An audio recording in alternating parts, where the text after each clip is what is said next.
Bonsoir à toutes et tous. Merci à la Procure de nous accueillir et de nous donner l'occasion de fêter la fin de vie, voilà, et de nous présenter cet ouvrage donc, qui sort aux éditions du Palio dans la collection IOL, qui est une collection un petit peu particulière, le livre se présente de la manière suivante, c'est-à-dire que c'est un livre tête bêche, puisqu'à bord de la collection IOL, il y a deux écritures et deux paroles qui se croisent. La première, invitée par IOL, et invite à son tour la seconde à s'exprimer sur un sujet qui lui tient à cœur. Donc le sujet de ce soir, c'est cette fin de vie, voilà, donc co-phrasée par Véronique Cayado, docteur en psychologie et spécialisée dans les questions du vieillissement au Lab Autonomia, et par Hilaire Baudin, qui aime à se définir comme un homme libre, octogénaire et fier de l'être. Et à qui je vais poser la première question. Mais alors, pourquoi un tel titre ? Pourquoi fin de vie, F-A-I-M ? Vous êtes tous plus familiarisés avec fin de vie, on en parle beaucoup aujourd'hui, F-I-N. Moi, je vais vous parler de fin de vie, F-A-I-M, parce que j'ai fin de vie à 80 ans. Ça fait 20 ans que je vis une épopée. Laquelle allez-vous vous demander ? Eh bien, je vieillis. Pour moi, la retraite est une incroyable aventure.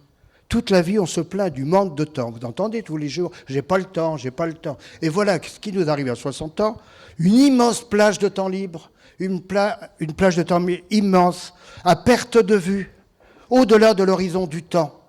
Vous imaginez, 60 ans, peut-être que je vais vivre jusqu'à 100 ans. Donc c'est immense ce temps libre. Depuis 20 ans, j'ai pu m'offrir 120 000 heures de liberté. Imaginez, j'ai calculé que j'ai vécu 120 000 heures de liberté que je n'ai jamais eu avant. Hein. Donc c'est vraiment formidable. Ce temps me permet de regarder les fleurs, d'écouter les oiseaux, d'observer toutes les beautés qui m'entourent. Observer la beauté, il y a de la beauté partout, il suffit juste de regarder. Pendant ce temps, j'ai essayé de penser ma vieillesse. Vous savez, la vieillesse est subie. Les gens subissent, vivent la vieillesse comme quelque chose qu'ils subissent, mais ils ne le pensent pas. La vieillesse est un impensé. Vieillir peut durer 20 ans, 30 ans, 40 ans, 50 ans, ça commence à être loin. Mais 20 ans, 30 ans, 40 ans, ça arrive de plus en plus souvent. Hein. C'est un cadeau dont jouit pleinement notre génération des boomers. Notre génération, d'ailleurs, des gens qui sont vieux aujourd'hui, est une génération assez privilégiée. Nous avons eu la retraite à taux plein, nous sommes souvent propriétaires de notre maison, donc on profite bien de cette vieillesse les uns les autres. Mais ce temps doit être pensé. Devant de telles durées, il n'est pas question de se mettre en retrait de la vie. Le grand risque, c'est de se mettre en retrait. On est en retraite, donc il ne faut pas se mettre en retrait. Il faut retraiter sa vie. Vous voyez, dire, je retraite ma vie. On retraite bien les déchets, ce n'est pas notre cas. Mais il faut retraiter sa vie. Donc c'est vraiment sortir de la mise en retrait. C'est d'autant plus important qu'on ne va pas partir. Il ne faudrait pas que la retraite soit un VDI. Vous savez, il y a les CDI, contrat à durée déterminée. Il pourrait y avoir du VDI, des vacances à durée indéterminée. Donc ça ne peut pas être des vacances. La retraite ne peut pas être une VDI, c'est-à-dire des vacances à durée indéterminée, parce que ce n'est pas possible. Il est vital de rester en contact avec le monde. Le monde a tellement besoin de nous. Ne nous sentons pas éloignés. Il faut considérer que le monde a besoin de nous, nous les aînés. Ça me paraît fondamental. Donc, parce que nous avons une expérience existentielle que n'a pas l'intelligence artificielle. Et nous avons l'expérience de l'existence. Ce n'est pas une machine, c'est ce que nous avons vécu beaucoup de temps. Et nous avons l'expérience de l'existence. Donc, considérons que le monde a besoin de nous. Donc moi voilà, de 60 à 75 ans, je pourrais parler de mon expérience existentielle, de 60 à 75 ans, j'ai fait du bénévolat social, j'ai appris à utiliser les outils du numérique. C'est amusant de découvrir, mais c'était un peu chiant Internet à des moments, mais c'était globalement amusant d'apprendre à se servir de toutes ces machines. Indispensable d'apprendre Internet quand on a 65, 70 ans, parce que si on veut rester en contact avec les générations qui nous suivent, mes enfants, mes petits-enfants, eh bien, il faut absolument que je me mette à Internet. Sinon, je vais être has-been et je ne pourrai plus communiquer avec eux. C'est grave quand même de pouvoir communiquer avec les plus jeunes. Donc c'était indispensable. J'ai été formateur en préparation à la retraite. J'ai assumé la responsabilité d'une association de lutte contre l'exclusion. 60-75. À 75 ans, j'ai regardé devant moi. Et j'ai attaqué la deuxième tranche de vie. 75-90. Je suis dedans en ce moment. 80. Donc dans ma deuxième tranche de vie, je me suis dit, comment vit-on à 90 ans et à 95 ans? Donc c'est quand même important de regarder comment on vit à cette période de la vie. Faut aller voir, je suis allé voir en EHPAD comment vivaient les vieux, qui avaient 90 ans, 95 ans. Donc j'ai fait une formation à Jalmab, jusqu'à la mort accompagner la vie. Et j'ai donc accompagné, j'ai perçu de la solitude. On s'occupe de leur santé, on ferait mieux de s'occuper de la rencontre. J'ai perçu des gens qui avaient besoin d'échanges, de rencontres. Je me rappelle de Paulette qui, quand j'arrivais, qui me disait « Est-ce que je peux mettre ma tête sur ton épaule ? Est-ce que tu veux te taire et qu'on reste en silence l'un près de l'autre ?» Parce que les filles, elles viennent ouvrir les fenêtres, mais elles ne s'occupent pas de moi.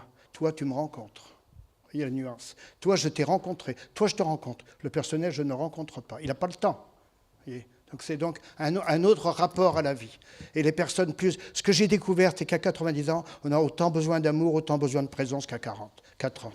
Et que c'est vraiment ça qui est important quand on est âgé. Et en allant voir plus tard, je me suis aperçu que la soif de vivre, la soif d'amour est toujours la même tout au long de la vie. La fin de vie FAIM est là. Peut-être que si elle était remplie, il n'y aurait pas besoin de la fin de vie telle qu'on veut l'utiliser demain. Voyez. Donc je suis allé, oui, voilà, je vous disais ça. En vieillissant, il me semble essentiel de regarder devant soi, d'envisager le futur, ne pas fuir notre vieillissement et notre mort. Demain, je vais mourir. J'en suis absolument certain. Demain, je vais mourir. Vous aussi, d'ailleurs. Demain, on va mourir. C'est une nouvelle aventure. C'est une drôle d'aventure, quand même. Je m'y prépare, mais je ne vous raconterai pas la fin, parce que je ne serai plus là pour vous raconter. Bon, mais je m'y prépare. Donc, j'accepte le mystère. J'ai un pressentiment qu'une porte pourrait s'ouvrir sur la lumière. Ce n'est qu'un pressentiment. Je n'en sais rien. Les religions tournent tout autour de cette question centrale, la mort. Et donc j'ai ce pressentiment. Mes tripes me disent qu'il y a quelque chose après, mais je n'ai pas de certitude. Alors autant, puisque mes tripes me le disent, autant y croire. Et que plutôt dire que non, on est sûr qu'il ne se passe rien. On n'en sait rien. Ceux qui sont sûrs qu'il ne se passe rien n'en savent rien. Ils sont sûrs qu'il se passe quelque chose n'en savent rien non plus. Mais au moins, c'est un petit peu, le pari de Pascal me plaît bien. En attendant, j'ai tellement de choses à découvrir, à comprendre. Le monde change à vive allure. Le réchauffement climatique, le trumpisme, l'intelligence artificielle. C'est tragique et passionnant en même temps. Ça nous oblige à sortir de notre confort de pensée, tous ces mouvements de société. On ne peut pas rester dans... On croyait dans les années 90-2000 que la démocratie était l'avenir de l'humanité. On s'aperçoit bien que ça ne se passe pas comme on avait pensé. Donc, plus je vieillis, plus je m'émerveille. N'est-ce pas incroyable d'être conscient d'exister sur cette troisième planète du système solaire, notre soleil minuscule partie de la Voie lactée. N'oublions pas qu'il y a 400 milliards d'étoiles dans la Voie lactée. Alors, nous voyons notre petite place, notre petite dispute de voisinage. Quand on imagine notre place dans la Voie lactée, c'est pas grand-chose. Cette prise de recul aide à relativiser le tragique des infos, parce que les infos sont tragiques, mais si on s'éloigne un petit peu, c'est plus facile. Les infos nous informent des malheurs du monde, des guerres, des violences, des injustices, mais elles ne nous parlent pas d'amour et de la tendresse qui relaie les humains. Tous les jours, on vit dans la tendresse auprès de ceux qu'on aime. Mais les infos, elles nous parlent de quelqu'un qui a tué un enfant à l'école, mais elles ne nous parlent pas de la tendresse quotidienne, de ce qui fait le sel de la vie. Les infos, elles ne nous parlent que de ce qui nous déprime. Il faut bien penser qu'il y a les deux. Moi, il m'arrivait d'être déprimé en écoutant les infos, d'aller dehors et d'écouter les oiseaux, puis de dire, tiens, où est le réel ? Est-ce que c'est quand j'étais derrière la télé ou est-ce que c'est quand j'écoute les oiseaux dans mon jardin ? Le réel, deux réalités, il y en a une qui est quand même beaucoup plus vivante que l'autre. Et qui est du présent, parce que je suis au milieu des oiseaux de mon jardin. Donc voilà. Donc aujourd'hui, je vais avoir 80 ans bientôt, j'arrive à l'étape de la moyenne de vie pour les hommes. Vous savez, on tourne autour de 80 ans. Après, on a dépassé la moyenne. Je pense que je vais faire durable, je ne suis pas en mauvaise santé, donc je pense que je vais dépasser les 80, sinon dans 6 mois je suis mort. Donc je crois que je vais dépasser les 80, j'ai envie quand même de dépasser les 80 et de faire durable. Donc voilà, donc ça ne me dérange pas parce que j'ai faim de vie.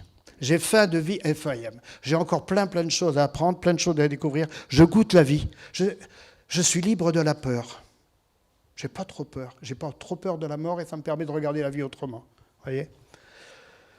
J'ai foi en la jeunesse. La vie a toujours une dimension tragique, mais nous le savons, à nous de la dépasser. Je suis fier d'être octogénaire. Je veux rester acteur d'un monde en mouvement. C'est pour ça que je milite au sein du CNAV. J'étais enthousiasmé de rencontrer le CNAV, donc on va sans doute avoir l'occasion de reparler.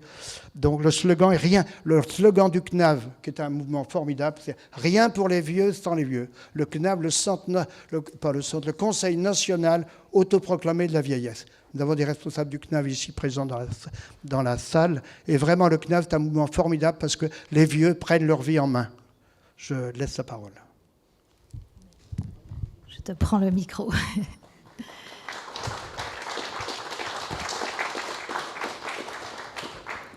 Je voulais rebondir effectivement quand tu parlais sur ce que tu disais, pourquoi fin de vie.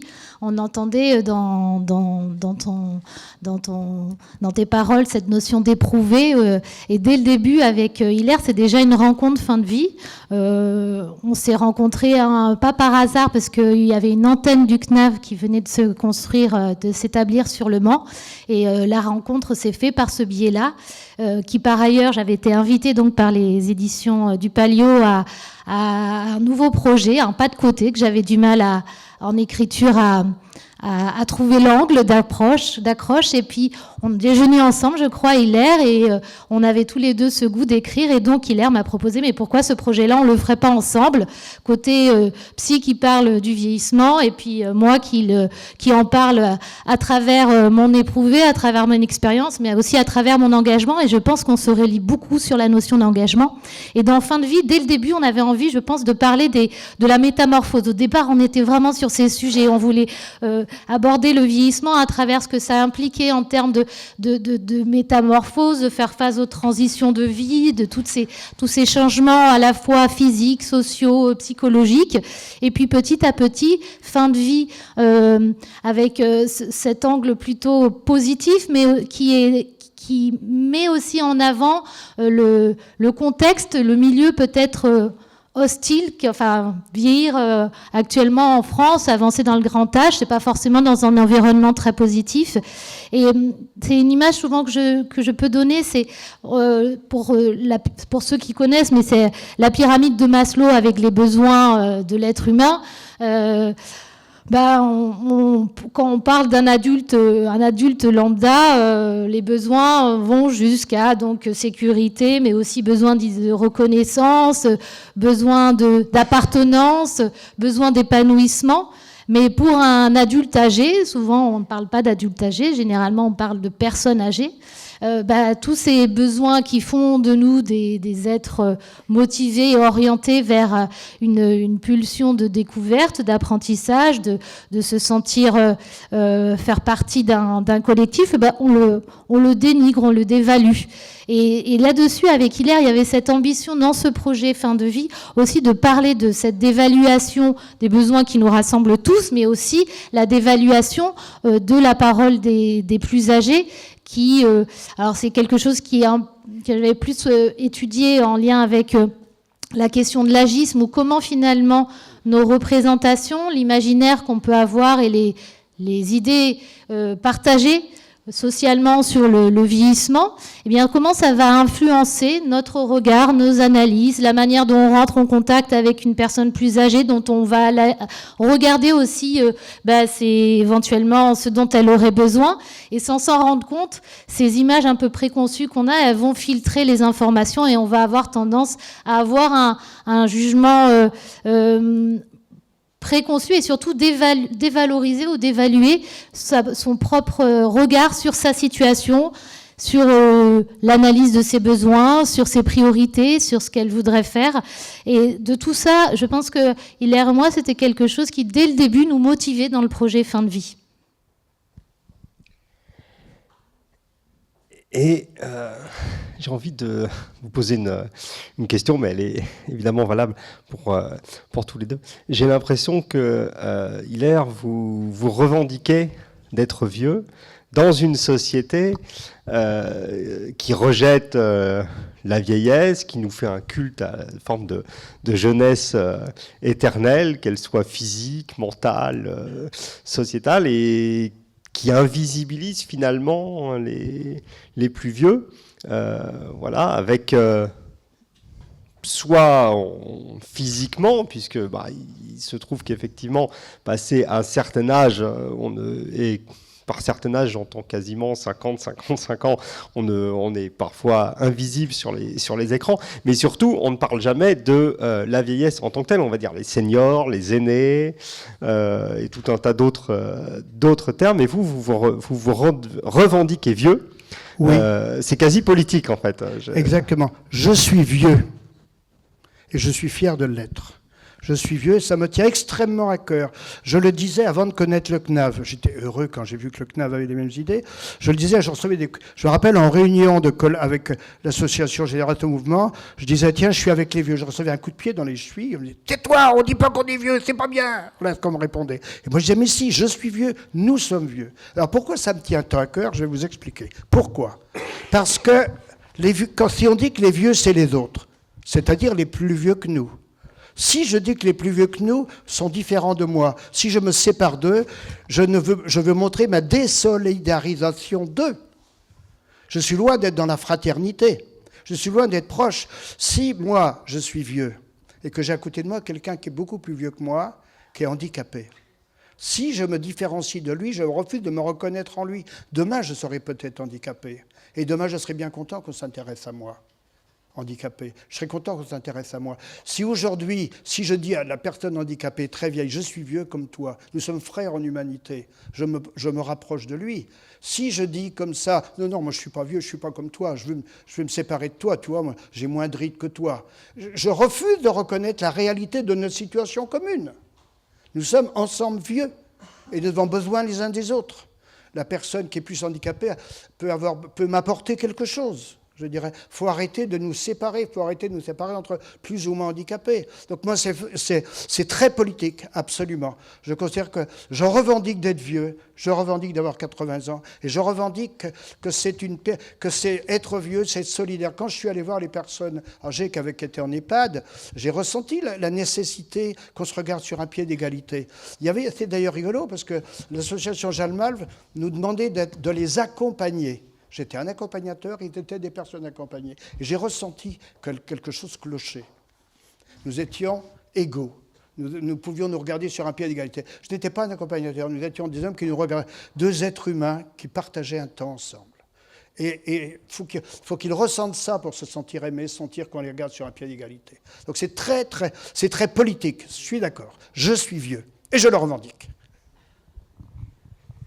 Et c'est intéressant aussi de le voir en termes de stratégie un peu identitaire de groupes stigmatisés, parce qu'on peut l'analyser aussi à travers ça. Alors, on l'interroge, et c'est hyper intéressant d'interroger cette question. Est-ce que les vieux forment un groupe homogène, suffisamment homogène pour parler des vieux comme d'un seul homme? Ça, on se questionne là-dessus. Bon, bien sûr,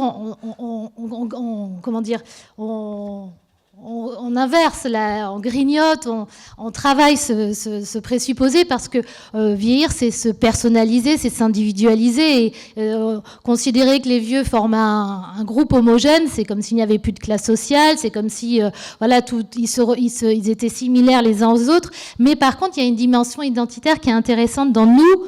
Et rien pour les vieux sans les vieux, c'est cette inversion du stigmate, c'est le fait de prendre possession finalement en tant qu'individu d'un stigmate négatif associé au vieillissement et de le revendiquer pour l'inverser et s'approprier finalement le narratif autour de cette expérience-là.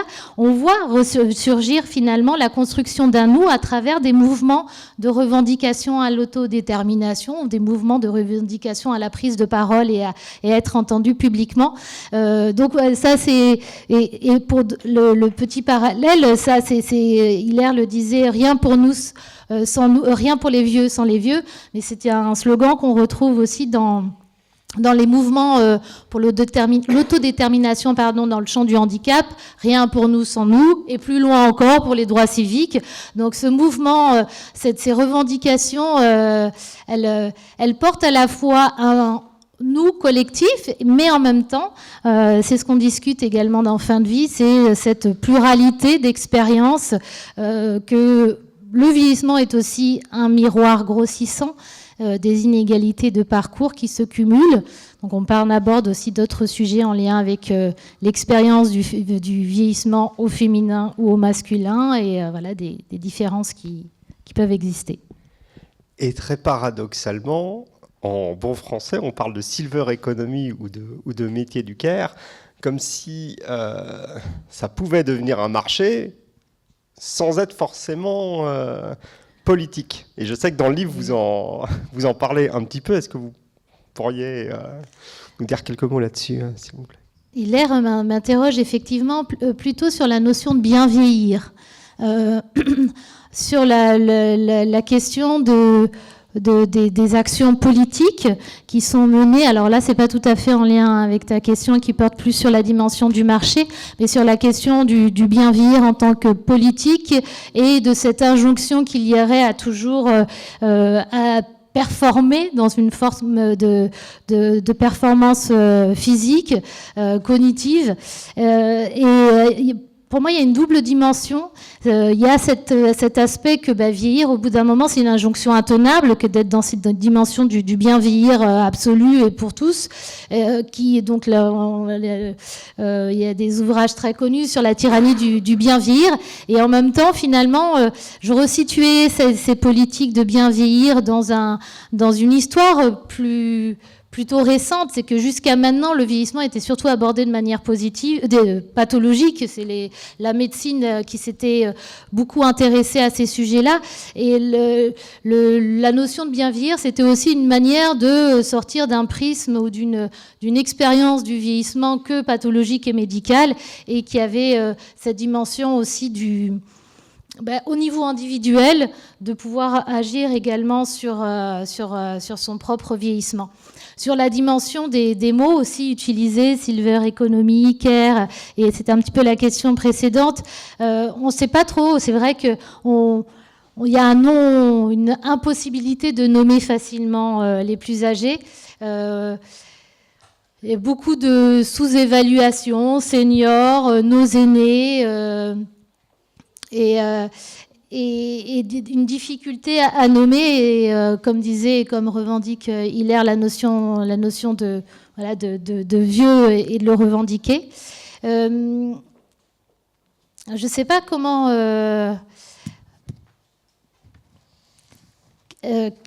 poursuivre sur cette notion de... je te donne la parole, Hilaire, parce que je sais que c'est quelque chose, cette dimension qu'on a pas mal évoquée, que de n'appréhender les vieux que comme un marché finalement, et de n'exister soit à travers cette posture de vieux dépendant, soit à travers cette posture de vieux qui dépense. Il y a même un terme, on parle de l'or gris. Je ne sais pas si vous avez entendu parler de ça. La silver economy, il y avait l'or, il y avait l'or noir et il y a l'or gris. C'est-à-dire qu'on compare, c'est une source de rentabilité importante. L'or, en général, vous avez vu comment elle augmente actuellement. Donc, c'est une source de rentrée. Donc, il y a l'or gris, il y a tous ces vieux dont on va pouvoir s'occuper qui vont nous rapporter. Ce n'est pas l'esprit de Wicker, évidemment, qui a ce souci de faire quelque chose, enfin, de mettre en valeur les... Donc, il y a sans doute dans ces multinationales de la vieillesse des certaines qui ont plus le souci des personnes que d'autres. Mais il y a quand même cette tendance. Il y a eu le scandale de l'affaire Orpea avec le film, le livre, je me rappelle plus, les Fossoyeurs, voilà, les Fossoyeurs. Donc véritablement, la vieillesse, les vieux aujourd'hui ont un revenu correct, la vieillesse est une source de revenus important pour l'économie de demain. Alors si c'est regardé sous l'angle du soutien aux personnes, pourquoi pas, mais si c'est regardé sous l'angle de faire gagner de l'argent aux actionnaires des multinationales, ce n'est pas une très très bonne chose pour les vieux. Donc, c'est pour ça que le mouvement CNAV défend l'idée qu'à nous de prendre notre vie en main et de ne pas nous laisser manipuler par toutes les actions en faveur des vieux qui ont un but strictement économique. Heureusement, le monde de l'économie évolue. Je crois que la société Wicker a ce souci. Mais nous devons, nous, les vieux, être vigilants. Je voudrais revenir sur le mot vieux. Je veux dire, si je refuse d'être qui je suis, comment puis-je exister ? Question toute simple. Je suis vieux. Si je refuse d'être vieux, je refuse d'être qui je suis, comment voulez-vous que les autres m'aiment, puisque moi, je ne m'aime pas assez pour accepter qui je suis. C'est fondamental de nous accueillir tels que nous sommes. C'est absolument fondamental. Le refus de soi est une catastrophe existentielle qui mène à la mort, je crois.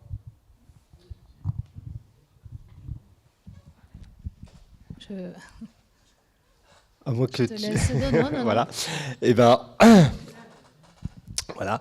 Ma dernière question portera sur votre expérience livresque. Si vous aviez quelques mots, alors à la fois effectivement revenir un petit peu sur les raisons du livre, et puis nous partager quelques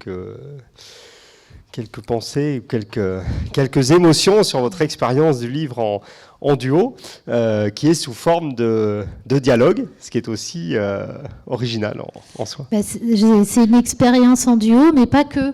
C'est vraiment, je trouve, une expérience qu'on a vécue aussi avec les éditeurs. Donc, on était plusieurs embarqués dans cette histoire. Et ça touche. Alors, c'est la première fois parce qu'autant dans le premier livre, il y avait quelque chose où j'avais une posture beaucoup plus extérieure, voilà, une posture plus professionnelle, entre guillemets. Et dans ce projet-là, on est venu me chercher autrement, on est venu aussi me chercher, et Hilaire a démarré directement dans quelque chose de plus intime.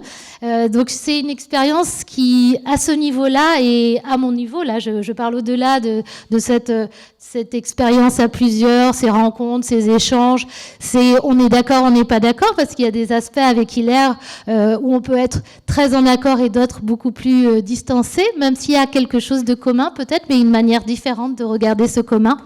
Mais individuellement, c'est une expérience hyper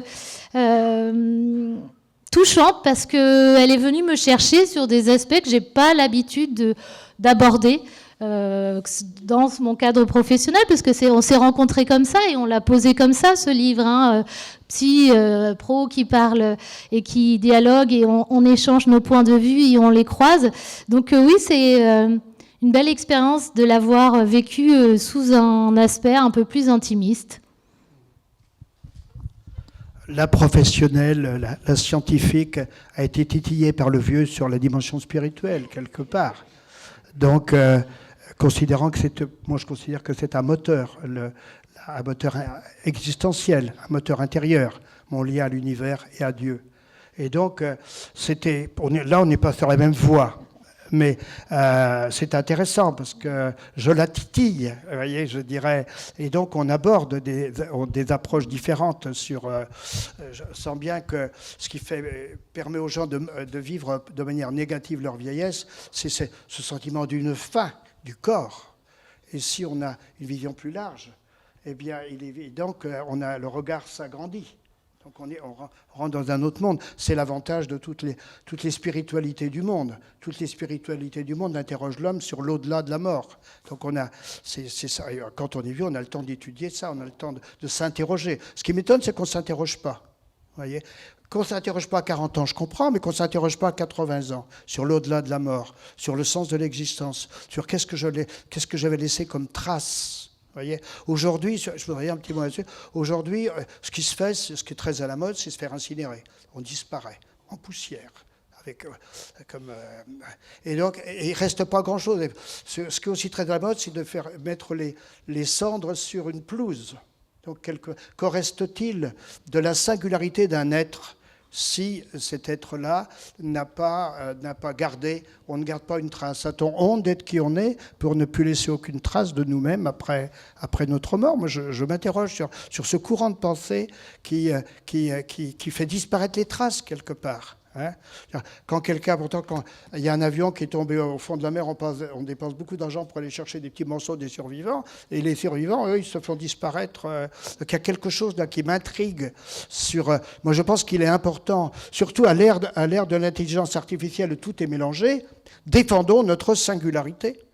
Défendons ce qui fait notre être dans sa différence avec celui des autres. Ça me paraît essentiel de bien montrer qui nous sommes, ce que nous pouvons apporter aux autres quand nous sommes vieux, et nous pouvons apporter aux autres générations, même si sur le plan des connaissances, la machine de l'intelligence artificielle va aller beaucoup plus vite que nous à répondre, mais pour exprimer notre singularité, notre couleur, notre odeur, ce qui fait notre musique intérieure, Les machines ne pourront jamais le faire. Il n'y a que nous qui pouvons le faire, ça.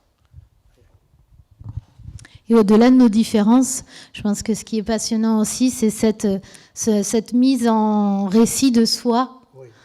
Toi, tu l'appréhendes avec cette notion, enfin la spiritualité, mais au sens large, mais ce besoin, effectivement, et cette manière de filer les choses, de raconter, d'écrire le récit de son histoire, de la mettre en mots, de l'exprimer à l'autre, de lui donner sens. Et je pense que Fin de vie, ça en fait un peu partie également. C'est très important. Je crois que la vie prend du sens si nous savons en parler. Je crois qu'il est important de savoir parler de ce que la vie nous a apporté, ce que nous avons pu apporter aux autres, savoir en parler à nos enfants, savoir en parler à nos petits-enfants. Je crois que c'est important. Et que si nous avons honte d'être qui nous sommes, comme que les petits-enfants soient fiers d'avoir un papy comme on est. Hein, voyez, donc c'est vraiment important. Et si qu'on ait des choses à leur dire, qu'on dit, moi je ne sais plus rien, je n'y comprends plus rien à ton monde. On peut dire aussi ça. Donc je crois qu'il faut vraiment qu'on existe pleinement pour que nos petits-enfants soient fiers d'avoir un papy tel que nous. Voyez. J'espère que c'est le cas, Gaël. J'ai mon fils ici présent, donc le papa de mes petits-enfants, donc j'espère qu'ils sont bien fiers de leur papy. Juste pour rebondir sur ce que tu disais tout à l'heure sur le marché,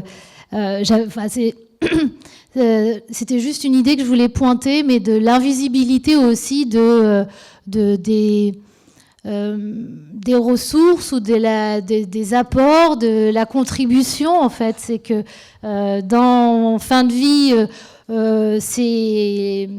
il y avait cette dimension positive du vieillissement, mais c'est aussi faire valoir toute cette invisibilisation de la place, des apports des plus âgés dans la société, que ça soit en termes de bénévolat, c'est quelque chose que tu as pas mal abordé dans le livre, que ça soit à travers d'autres aspects dans la société, et n'identifier les plus âgés qu'à travers une dimension économique ou besoin, être dans le besoin d'une prise en charge, c'est nier, ou en tous les cas mettre de côté une réalité qui existe, qui est aux yeux de tous, mais qu'on a tendance à ne pas voir dans le quotidien des vies. On regarde les vieux comme une charge. On a tendance à regarder les vieux comme une charge, donc je sais pas, comment voulez-vous que ça pose pas problème si...